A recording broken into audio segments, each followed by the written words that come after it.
Bonjour, pasteur Wanakaija Kouchen, responsable de l'église évangélique Philadelphie, version numérique.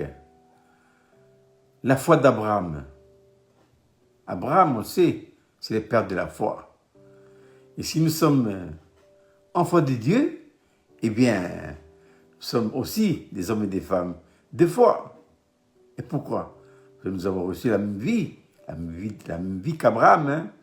Il n'y a pas de foi dans la vie naturelle. La foi se trouve dans la vie de résurrection. C'est la vie que nous avons reçue le jour de notre nouvelle naissance. Maintenant, faudra-t-il encore activer cette vie-là. Mais revenons à la foi d'Abraham. Hébreux chapitre 11, verset 8. C'est par la foi qu'Abraham, lors de sa vocation, obéit, est parti pour un lieu qu'il devait recevoir en héritage et qu'il partit sans savoir où il allait. Parce que j'ai analysé la foi d'Abraham ce matin, mais Dieu m'a orienté vers trois directions. Et ces trois directions-là, nous devons les expérimenter dans notre vie. D'abord, la foi d'Abraham. Il faut une vocation. Puisqu'il est dit, c'est par la foi qu'Abraham, lors de sa vocation. Deuxièmement, après la vocation, il faut l'obéissance. Et troisièmement, il faut partir sans savoir où on va, être un aventurier. Nous allons essayer de les analyser et en faire une application quant à notre vie personnelle. Puisque la foi restera toujours très personnelle. Hein? Voilà. Donc, d'abord, c'est une vocation. Il n'y a pas de foi sans vocation. Qu'est-ce que la vocation? La vocation, c'est un appel. Appel pour quelque chose de précis. Hein? Ah oui, dans Éphésiens chapitre 4, verset 1, il est dit que, à propos de l'Église, Paul dit que dans Éphésiens chapitre 4, verset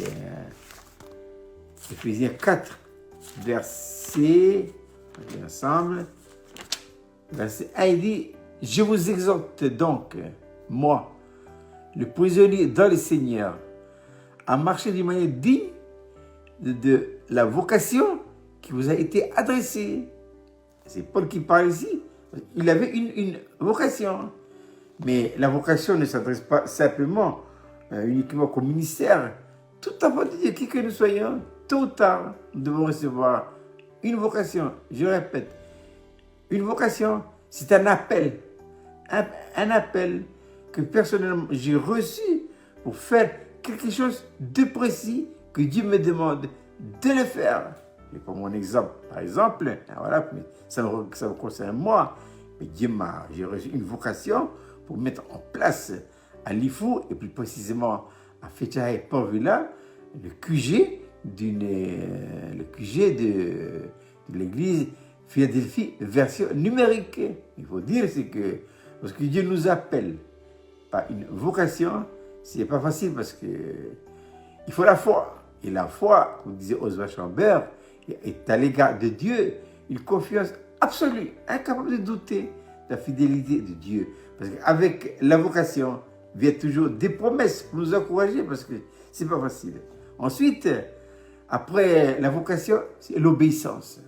Il faut obéir. Il ne faut pas calculer. L'homme a tendance à calculer, à voir quels sont les moyens, qu'est-ce qu'il faut obtenir pour accomplir cette vocation. Non, il faut y aller, il faut obéir.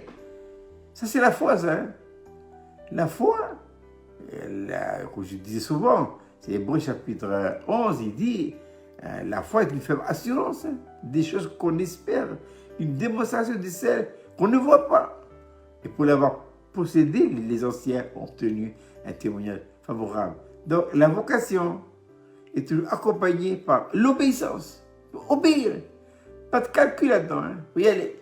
Et après l'obéissance, c'est quoi? Partir sans savoir où il va. C'est quoi ça? C'est être un aventurier. Si on demande à quelqu'un, tu vas où?